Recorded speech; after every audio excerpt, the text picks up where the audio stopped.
Hello guys, क्या हाल चाल। Welcome to the YouTube channel of wing से उड़ान। तो दोस्तों, आज मैं फंडामेंटल राइट्स के लेक्चर को फिर कंटिन्यू करने वाला हूं।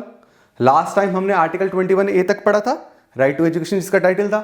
आज हम कंटिन्यू करेंगे आर्टिकल 22 से। ठीक है, कोशिश मेरी यही रहेगी कि मैं आर्टिकल 22 से आर्टिकल 30 तक कवर करवा लूँ। पहला आर्टिकल जो आज हमने पढ़ना है दैट इज आर्टिकल 22। चलो देखते हैं आर्टिकल 22 क्या बोल रहा है। आर्टिकल 22 बोल रहा है कि protection against arrest and detention. Protection against arrest, इसका मतलब यह नहीं है कि पुलिस आपको अगर अरेस्ट करेगी तो यह राइट क्या करेगा, आपको प्रोटेक्ट करेगा पुलिस के अरेस्ट करने से। नहीं, इसका मतलब यह है when a person is arrested, ठीक है, या किसी सिटीजन को आपने अरेस्ट किया तो अरेस्ट करने के बाद यह आर्टिकल 22 में फंडामेंटल राइट एक्टिव होता है। और यह फंडामेंटल राइट बोलता क्या है? यह फंडामेंटल राइट यह बोलता है कि जिस भी बंदे को आपने अरेस्ट किया है उसके पास कुछ राइट्स हैं। वो राइट्स क्या हैं? अगर वो राइट्स के अकॉर्डिंगली आप फुलफिल कर रहे हो, उसको अरेस्ट कर रहे हो, देन इट इज ओके। लेकिन उन कंडीशंस को अगर आप फुलफिल नहीं कर रहे तो ये अरेस्ट क्या है जी, अनलॉफुल है।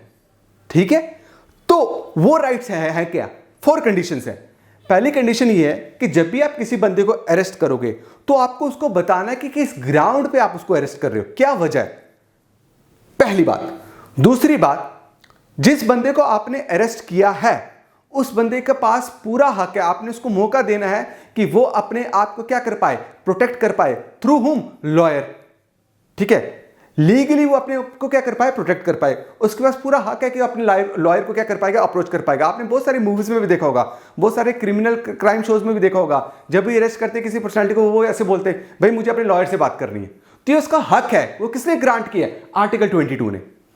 तीसरा ये है कि जब भी आप किसी बंदे को अरेस्ट करते हो तो विद इन 24 आवर्स आपको उसको क्या करना है, नियर बाई मजिस्ट्रेट के आगे प्रोड्यूस करना है। बट सपोज करो ऐसा बंदा है जिसने कुछ क्राइम किया है और वो बहुत हिली एरिया में रहता है और वहां से मजिस्ट्रेट तक पहुंचने में 24 घंटे से ज्यादा लगेंगे, तो वो जो जर्नी टाइम है ना उसको एक्सक्लूड कर दिया जाता है।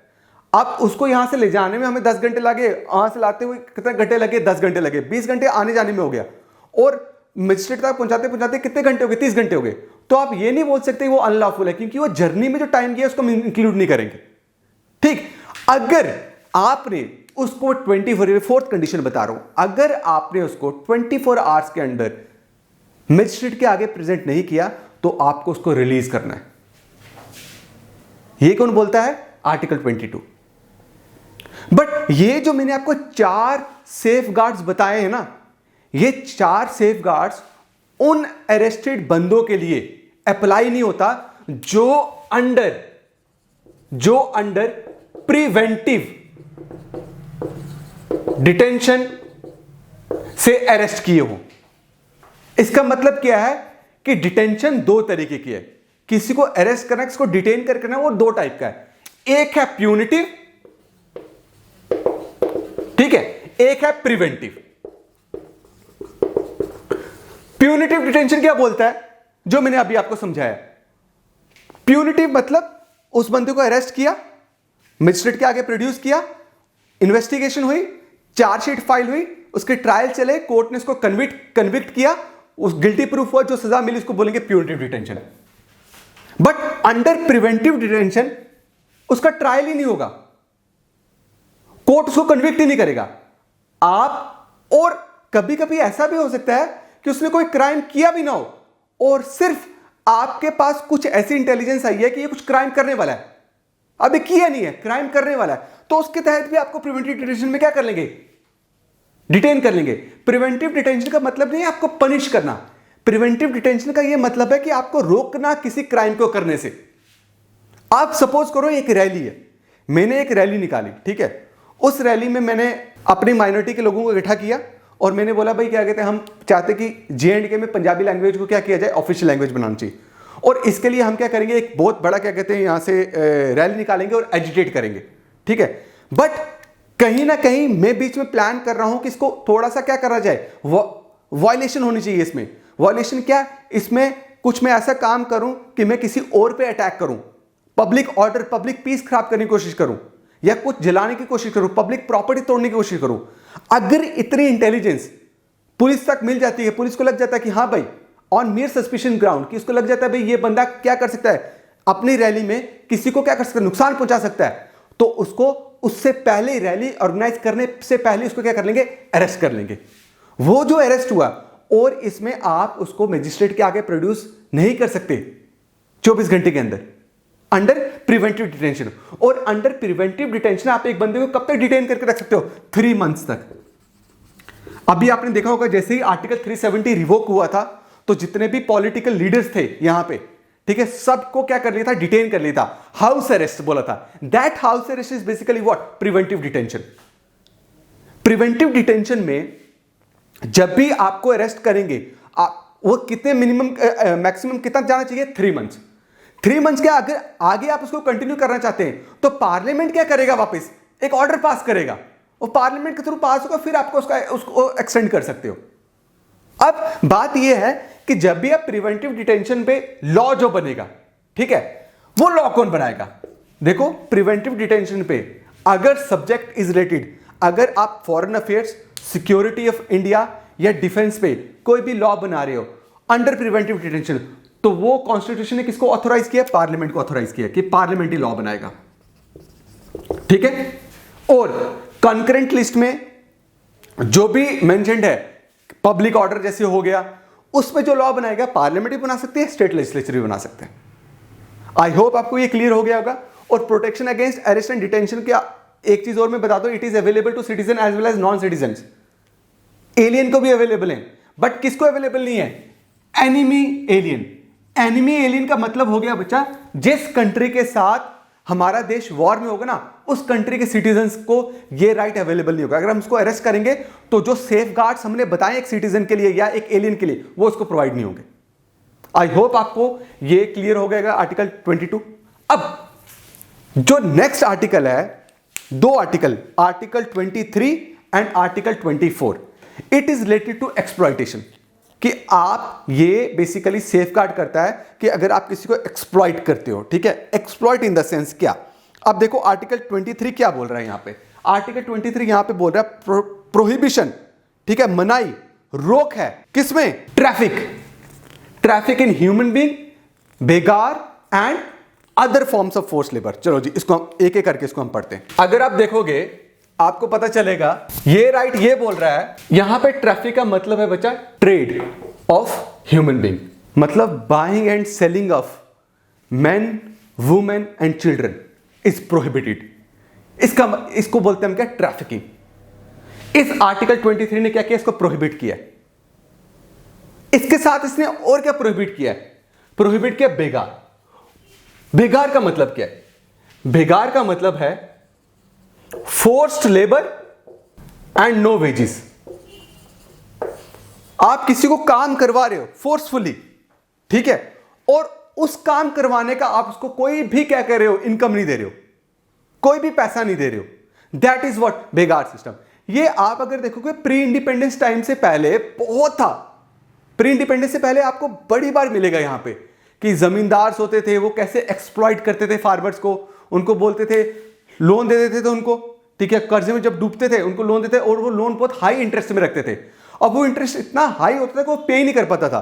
फिर जमींदार उसको क्या बोलता था, चल अगर तुझे ये रकम चुकानी है, तेरे पास पैसे नहीं है, तो तू क्या काम कर, मेरे पास काम कर, और उस काम के उसको कोई पैसे नहीं देते थे। तो दिस इज व्हाट बेगार। और बेगार के अलावा other form of force labour is also prohibited. Other form of force labour का मतलब क्या है कि आप किसी को किसी के विल के अगेंस्ट काम करवा रहे हो। सपोज कि आप एक बंदे की कैपेबिलिटी, एक मिनिमम वेजेस, ठीक है, डिसाइड करते हैं। एक मजदूर की मिनिमम वेजेस आजकल कितना चल रहा है, डेली वेज कितना चल रहा है, आप देखोगे 500 to 600 के बीच में, तो ये मिनिमम है। अगर आप उसको 300 रुपया देते हो काम करने का, तो ये भी एक फॉर्म है फोर्स लेबर की जो प्रोहिबिटेड है। आप उससे ऐसा काम करवाते हैं जिसमें वो मेंटली डिस्टर्ब हो रहा है, it is also force labour. But इसमें कुछ एक्सेप्शंस हैं। एक्सेप्शंस कैसे हैं, आप सपोज करो कि मैं जेल में हूं, ठीक है, और मुझे मिली है रिगरस इंप्रिजनमेंट। रिगरस इंप्रिजनमेंट का मतलब हो गया कि पनिशमेंट के साथ साथ मुझे ये बोला है, ठीक है, उस पनिशमेंट में ये है कि मैं तो एक 7 साल की जेल काटूंगा, बट उस 7 साल में मुझे किसी कोयले के खान में काम करना है, कोल माइन में काम करना है, या मुझे कहीं जाके पत्थर तोड़ने, ठीक है, ये रिगरस इम्प्रिजनमेंट है। अब ये जो मुझे सजा मिली है, it is part of my what, of my punishment. वो पनिशमेंट जो मैंने कोई क्राइम किया था उसके लिए जो मिली थी, इसका पार्ट है। इसको आप ये नहीं बोल सकते कि ये क्या है जी, मेरा फंडामेंटल राइट या किसी प्रिजनर का फंडामेंटल राइट को वायलेट कर रहा है। नहीं, वो जो भी कोल माइन में एक बंदे से काम करवा रहे हैं, that is not force labour, that is part of his punishment जो उसको मिली, तो उसको फोर्स लेबर नहीं बोलेंगे। दूसरी बात, जब भी गवर्नमेंट या स्टेट इंपोज कर सकती है, किसी को बोल सकती है मिलिट्री सर्विस के लिए या सोशल सर्विस के लिए कि आपको मिलिट्री सर्विस या सोशल सर्विस करनी है, but we are not going to pay anything for that service. Suppose करो यहां पे फ्लड आ गया, जैसे श्रीनगर में आया था, जेएंडके में आया था से 5-6 साल पहले। उस फ्लड में बहुत ज्यादा नुकसान हुआ, और उस फ्लड में लोगों तक पहुंचने के लिए, लोगों तक हेल्प करने के लिए स्टेट गवर्नमेंट को लोकल लोगों की बहुत जरूरत है, लोकल कम्युनिटी की पार्टिसिपेशन बहुत इंपॉर्टेंट है। तो उसमें स्टेट बोल सकती है कि भाई इतने से इतने एज ग्रुप के लड़के या इन लोगों को या यूथ को बोल सकती है कि भाई आपको बहुत इंपॉर्टेंट है यहां पे क्या करना, सर्विस प्रोवाइड करना उन लोगों को जो लोग क्या हैं बहुत ज्यादा इफेक्टिव हुए फ्लड से, और उसके लिए I am not going to pay anything. तो ये जो सोशल सर्विस जो आपको करने के लिए गवर्नमेंट बोल रही है, it doesn't comes under what, prohibition of force labour. कल को वॉर लग गई किसी कंट्री के साथ हमारी, तो वहां पे आर्मी की जरूरत है, तो मैं वो मिलिट्री सर्विस स्टेट अगर मुझ पे इंपोज करती है, that doesn't comes under force labour. ये एक्सेप्शंस हैं कुछ, आपको याद रखना है। किसमें? आर्टिकल 23 में। अब आर्टिकल 24 क्या बोलता है? आर्टिकल 24 बोल रहा है कि भाई चिल्ड्रन को एम्प्लॉय करना फैक्ट्रीज में प्रोहिबिटेड है, आप चिल्ड्रन को एम्प्लॉय नहीं कर सकते। अगर आप देखोगे चाइल्ड लेबर एक्ट, इसको फोर्स में लाने के लिए और इसका इंप्लीमेंटेशन हो पाए प्रॉपरली, तो एक एक्ट आया था 1986 में, जिसको हमने बोला था चाइल्ड लेबर एक्ट 1986। ये प्रोटेक्शन एंड रेगुलेशन दोनों बात करता था। ये एक्ट ने ये बोला था कि जो भी 14 साल से कम उम्र के बच्चे हैं वो हैजर्डस फैक्ट्रीज में काम नहीं कर सकते, वो प्रोहिबिट करते हैं हम। लेकिन नॉन हैजर्डस फैक्ट्री में वो काम कर सकते हैं। अब हैजर्डस फैक्ट्रीज कौन सी होगी बच्चा? आप देख लो, कोल माइन हो गया, ठीक है, आयरन एंड स्टील हो गया, हैवी इंडस्ट्रीज हो गई, ठीक है, कोई केमिकल इंडस्ट्रीज होगी। तो यहां पे उनकी इंप्लॉयमेंट क्या थी? प्रोहिबिटेड, तो वो काम नहीं कर सकते थे। बट जो नॉन हैजर्डस फैक्ट्रीज है वहां पे वो काम कर सकते हैं, बट उसके लिए भी एक प्रॉपर सेफगार्ड उनके लिए होना बहुत इंपॉर्टेंट है, ये बात बोली। बट फाइनली ये एक्ट जो है बदला, इसमें अमेंडमेंट हुई। कब? 2016 में। चाइल्ड लेबर एक्ट 1986 को हमने अमेंड किया 2016 में, और 2016 में हमने ये बोला कि जो भी 14 साल से छोटे बच्चे हैं, ठीक है, वो किसी भी जगह एम्प्लॉय नहीं हो सकते। आप उनको एम्प्लॉय नहीं कर सकते, चाहे वो हैजर्डस फैक्ट्रीज हो चाहे वो नॉन हैजर्डस फैक्ट्रीज हो। तो उनके एम्प्लॉयमेंट को पूरी तरीके से क्या कर दिया जी? प्रोहिबिट कर दिया। क्यों प्रोहिबिट किया? क्योंकि ये आर्टिकल जो है वो राइट टू एजुकेशन, जो आर्टिकल 22 वो क्या बोल रहा है? 6 से 14 साल के बच्चे को प्राइमरी एजुकेशन प्रोवाइड करना स्टेट का ये क्या है? कंपलसरी है कि उनको प्रोवाइड करना है। तो अगर हम 14 साल से बच्चे को प्रोहिबिट नहीं करते फैक्ट्रीज में काम करने से, तो क्या ये गोल अचीव कर पाएगी स्टेट? क्या हर बच्चे को प्राइमरी एजुकेशन मिल पाएगी? इसलिए इसको इसके साथ कॉम्प्लीमेंट करने के लिए हमने 2016 में चाइल्ड लेबर एक्ट 1986 को अमेंड किया, और हमने प्रोहिबिट कर दिया कि जो भी 14 ईयर से छोटे बच्चे हैं वो काम नहीं करेंगे कहीं पे भी। और इन्होंने एक और चीज ऐड करी, 14 to 18 ईयर्स की एज के बच्चे को इन्होंने क्या बोला? एडोलेसेंट्स बच्चों को बोला कि ये बच्चे 14 से 18 साल के बच्चे ये अब किसी भी नॉन हैजर्डस फैक्ट्री में काम नहीं करेंगे, 14 से 18 साल के बच्चे को भी। और इन्होंने बोला अगर आप किसी बच्चे को काम करवा रहे हो तो या तो वो किसी फैमिली एंटरप्राइज में काम करे, ठीक है, और अगर वो किसी फैमिली एंटरप्राइजेस में काम कर भी रहा है तो वो अपने स्कूल आवर के टाइम पे काम नहीं करेगा। आपको ये एंश्योर करना है कि उसका स्कूल आवर या उसका पढ़ाई किसी भी तरीके से डिस्टर्ब नहीं हो रही उस काम से, और वो वॉलंटरी बेसिस पे होना चाहिए, ना कि मैंडेटरी।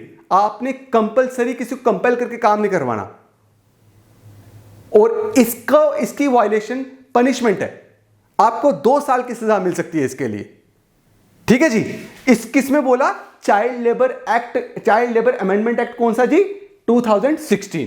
ठीक। ये एक्सप्लॉयटेशन को लेकर 2 राइट्स थे, कौन से? आर्टिकल 23 और आर्टिकल 24। अब हम बात करते हैं बच्चा कि रिलीजन को लेके हमारे पास क्या राइट है। क्या जी? रिलीजन को लेके हमारे पास क्या राइट है? अब देखो, right to freedom of religion में 4 आर्टिकल्स आते हैं। Article 25, article 26, article 27, article 28। तो हम सबसे पहले आर्टिकल 25 को डिस्कस करते हैं। आर्टिकल 25 क्या बोल रहा है? Freedom of conscience and free profession, practice and propagation of religion. देखो बच्चा, फ्रीडम ऑफ कंसाइंस का मतलब है कि एक सिटीजन के पास, ठीक है, यह फ्रीडम है, ठीक, कि उसको कौन सा रिलीजन फॉलो करना है, उसको कौन सा रिलीजन अच्छा लग रहा है, उसकी इनर फ्रीडम कि वो किस फॉर्म में गॉड के साथ रिलेशन बना रहा है, उसको किस फॉर्म में गॉड चाहिए। कि अगर उसको हिंदू रिलीजन सही लग रहा है वो उसको क्या करे? फॉलो करे। उसको मुस्लिम रिलीजन सही लग रहा है वो उसको फॉलो करे।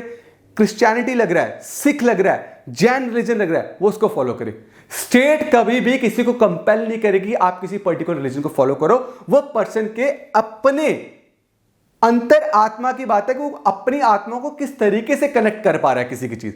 और इसके अलावा भी अगर उसको किसी रिलीजन को नहीं मानना तो फ्री है, उसके पास पूरा हक है कि वो किसी रिलीजन को नहीं भी मान सकता। स्टेट उसको कंपेल नहीं करेगी। ये मतलब है फ्रीडम ऑफ कंसाइंस का। और अगर आपने डिसाइड कर लिया, सपोज कर लो कि मुझे सिखिज्म बहुत अच्छा लगा, मैंने गुरु ग्रंथ साहिब पढ़ा, मैंने गुरु ग्रंथ साहिब के फीचर्स मुझे बहुत अच्छे लगे, उनके प्रिंसिपल्स बहुत अच्छे लगे, वो जो वैल्यूज की बात करते हैं मैं उनसे बहुत कन्विंस हुआ। अगर मैं कन्विंस हूं और मैं उस रिलीजन को फॉलो करता हूं, then I have the right to freely practise it, propagate it. तो मुझे कोई रोक नहीं सकता उसको प्रैक्टिस करने से। मेरे पास पूरा हक है मैं उसको फ्रीली प्रैक्टिस करूं, प्रोपगेट करूं, फैलाऊं। मैं आपको बता सकता हूं, ये मेरे पास पूरा हक है कि मैं आपको बताऊं कि भाई सिखिज्म किस बारे में बात करता है, क्या यूनिक फीचर्स हैं सिखिज्म में, क्या वैल्यूज की बात करता है, क्या मोरालिटी है, कैसे हमारे गुरुओं ने ये काम किया। तो ये किसने हक दिया मुझे? आर्टिकल 25। ठीक है जी। लेकिन प्रोपगेशन का मतलब और ये जो राइट मिला इसका मतलब नहीं है कि आप किसी को कन्वर्ट करवाओ, किसी को कन्वर्ट कराना हो क्या ये फंडामेंटल राइट है? नहीं। आप अगर किसी को कन्वर्ट करवा रहे हो, आप अगर उसको पैसे देके कन्वर्ट करवा रहे हो, वो क्या है? वो वायलेशन है।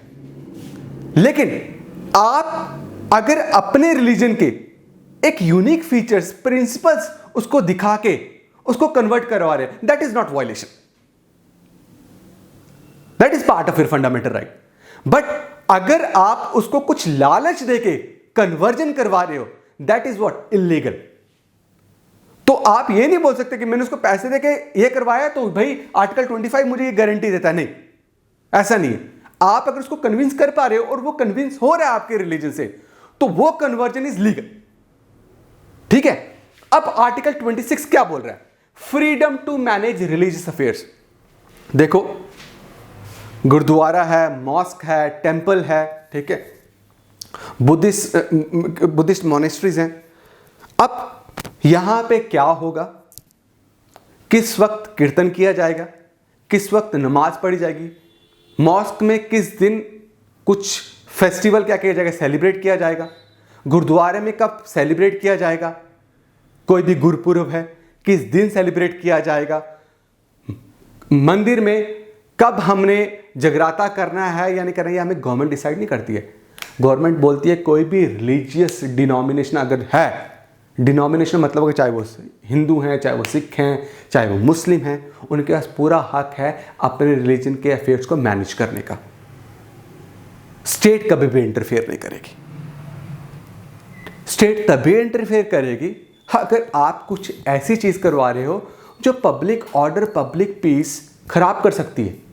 अगर वो पब्लिक इंटरेस्ट के पर्सपेक्टिव से वो चीज़ सही नहीं है तो स्टेट फिर इंटरफेयर कर सकती है, लेकिन ऐसे स्टेट कभी इंटरफेयर नहीं करती। ये कौन सा आर्टिकल बोलता है कि आपके पास फ्रीडम है? आर्टिकल 26। आर्टिकल 27 ये बोलता है कि जो भी गवर्नमेंट लोगों से टैक्स कलेक्ट करती है वो किसी पर्टिकुलर रिलीजन के प्रमोशन पे नहीं लगा सकती उस टैक्स के प्रोसीड को, और ना ही किसी सिटीजन को कंपेल करेगी कि आप टैक्स दो ताकि हम एक पर्टिकुलर रीजन को क्या कर पाए, प्रमोट कर पाए। आपने कभी देखा है कि गवर्नमेंट ने टैक्स लिया और गवर्नमेंट ने सिखिज्म रिलीजन को प्रमोट किया हो उस टैक्स से, लोगों के टैक्स से? नहीं। फ्रीडम है। Freedom from what? Freedom from taxation for promotion of religion. अगर प्रमोट, इंडिया सेकुलर कंट्री है तो मतलब सब प्रमोट होंगे, है ना? अगर इंडिया सेकुलर कंट्री है तो सब प्रमोट होगी, पर्टिकुलर एक रीजन प्रमोट नहीं होगा। और जो गवर्नमेंट टैक्स कलेक्ट करती है लोगों से, उस टैक्स के प्रोसीड से आप किसी पर्टिकुलर रीजन को प्रमोट नहीं कर सकते। ये कौन बोलता है? आर्टिकल 27 बोलता है। और एक बंदे को फ्री करता है कि उसको स्टेट कंपेल नहीं कर सकती, जबरदस्ती नहीं कर सकती। टैक्स दे, उस टैक्स से हम क्या करेंगे जी? रिलीजन को प्रमोट करेंगे। नो। कौन सा आर्टिकल बोल रहा है? आर्टिकल 27। अब आर्टिकल 28 ये बोल रहा है freedom from attending religious instructions. मतलब क्या है कि आप किसी भी इंस्टीट्यूशन में, ठीक है, आपको ये हक है कि आप क्या कर सकते हो? रिलीजियस इंस्ट्रक्शन दे सकते हो। क्या ये एब्सोल्यूट है? नहीं। आप सपोज करो एक इंस्टीट्यूशन है, गवर्नमेंट स्कूल ले लो, रणबीर स्कूल, ठीक है, स्टेट स्कूल है, गवर्नमेंट स्कूल है। क्या यहां पे सुबह प्रेयर के टाइम पे इंस्ट्रक्शन दी जाती है कि जो सिख हैं वो पग पहन के आएंगे, या कोई भी स्टूडेंट का जो स्कूल का जो स्टूडेंट है वो टर्बन टाई करेगा, या आप हिंदू हो या ये हिंदू स्कूल है सब बच्चे यही यूनिफॉर्म डालेंगे? नहीं। स्टेट जो भी स्कूल जो स्टेट चलाती है वो इंस्टीट्यूशन में कभी भी रिलीजियस इंस्ट्रक्शंस नहीं दे सकते। बट कुछ इंस्टीट्यूशंस हैं ऐसे जहां पे रिलीजियस इंस्ट्रक्शंस दी जाती हैं। अगर आप देखोगे हमारे सिखों में बहुत सारे स्कूल्स हैं जो सिख ट्रस्ट या सिख फंड्स से चलाए जाते हैं, कुछ प्राइवेट इंडिविजुअल्स चलाते हैं, वहाँ पे रिलीजियस इंस्ट्रक्शन दी जाती है स्कूल में। रिलीजियस इंस्ट्रक्शन क्या होती है कि आपको टर्बन टाई करके रखना है जब भी क्लास में आना है, आपको सुबह 4 बजे उठना है, 4 बजे उठ के क्या करना है? पाठ करना है, पाठ पूजा करनी है। ये रिलीजियस इंस्ट्रक्शन। मदरसे आप देख लो, मदरसा में एक प्रॉपर यूनिफॉर्म होती है जो आपने डालना है, सलवार कमीज, आपको नमाज पढ़नी है 5 टाइम। ये रिलीजियस इंस्ट्रक्शन। क्या वो स्टेट फंडेड है? नहीं। स्टेट उसको एड कर रहा है, बट उसमें मेजर रोल प्राइवेट इंडिविजुअल का प्ले हो रहा है। तो आप एमबीएस कॉलेज देख लो, एमबीएस कॉलेज में it was mandatory for all the Sikhs to tie turban, to wear turban, है ना? तो कुछ ऐसे इंस्टीट्यूशंस जिसको क्या कोई रिलीजियस डिनोमिनेशन चला रहा है तो वहां पे रिलीजियस इंस्ट्रक्शंस क्या करी जा सकती है, दी जा सकती हैं और फॉलो भी की जा सकती हैं। तो ये थे कुछ राइट जो आर्टिकल 22 से लेकर मैंने आपको आर्टिकल 28 तक बताए। अब देखो और राइट है, एक है आर्टिकल 29 और आर्टिकल 30। आर्टिकल 29 और आर्टिकल 30 एक टाइटल के अंदर इसको बोलते हैं कल्चरल एंड एजुकेशनल राइट। क्या बोलते हैं? Cultural and educational right. Article 29 का अगर आप टाइटल देखोगे, आर्टिकल 29 का टाइटल है कि माइनॉरिटीज के इंटरेस्ट को प्रोटेक्ट करना, माइनॉरिटीज के इंटरेस्ट को प्रोटेक्ट करना। अब माइनॉरिटीज का क्या मतलब है? पहली तो बात आप एक बात ये नोटिस कर लेना कि minority term is nowhere defined in the constitution. कि माइनॉरिटी क्या है कहीं पे भी कॉन्स्टिट्यूशन में कहीं पे भी डिफाइन नहीं किए। क्या वो रिलीजियस माइनॉरिटी की बात कर रहा है? क्या वो कल्चर माइनॉरिटी की बात कर रहा है? क्या वो लैंग्वेज माइनॉरिटी की बात कर रहा है? नहीं, it is no way defined in the constitution. But article 29 क्या बोलता है? आर्टिकल 29 बोलता है protection of interest of minorities. कि मतलब कोई भी सेक्शन ऑफ सोसाइटी, कोई भी सेक्शन ऑफ सोसाइटी जो इंडिया के किसी भी कोने पे रह रही है, which have different language, culture और स्क्रिप्ट, तो उस सेक्शन ऑफ सोसाइटी के पास ये फंडामेंटल राइट है अंडर आर्टिकल 29 कि वो अपने कल्चर, अपने लैंग्वेज, अपने रिलीजन को क्या कर सकती है, प्रोटेक्ट कर सकती है। ये उसका फंडामेंटल राइट है, उसको कंजर्व कर सकती है। और उसको कंजर्व करने के लिए अगर वो एजिटेट कर रही है, ये भी उसके पास राइट है। Right to agitate, to conserve और to protect the language is also a fundamental right.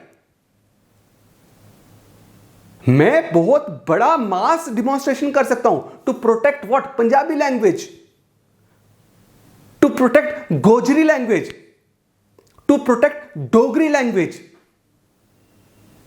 तो अगर सपोज करो डोगरी लैंग्वेज माइनॉरिटी है, मतलब डोगरी स्पीकिंग लोग बहुत कम है, तो डोगरी बोलने वाले लोगों के पास अंडर आर्टिकल 29 ये हक है कि वो अपनी डोगरी लैंग्वेज को क्या कर सकते हैं, पूरी तरीके से प्रोटेक्ट कर सकते हैं। और प्रोटेक्ट करने के लिए उन्होंने क्या बोला अंडर आर्टिकल 30 कि वही माइनॉरिटी, लिंग्विस्टिक माइनॉरिटी, वही डोगरास क्या कर सकते हैं, इंस्टीट्यूशन एस्टैब्लिश कर सकते हैं उस लैंग्वेज को प्रोटेक्ट करने के लिए। किसने बोला, आर्टिकल 30 में। आई होप आपको क्लियर हो गया आर्टिकल 29 क्या बोल रहा है कि भाई कोई भी सेक्शन ऑफ सोसाइटी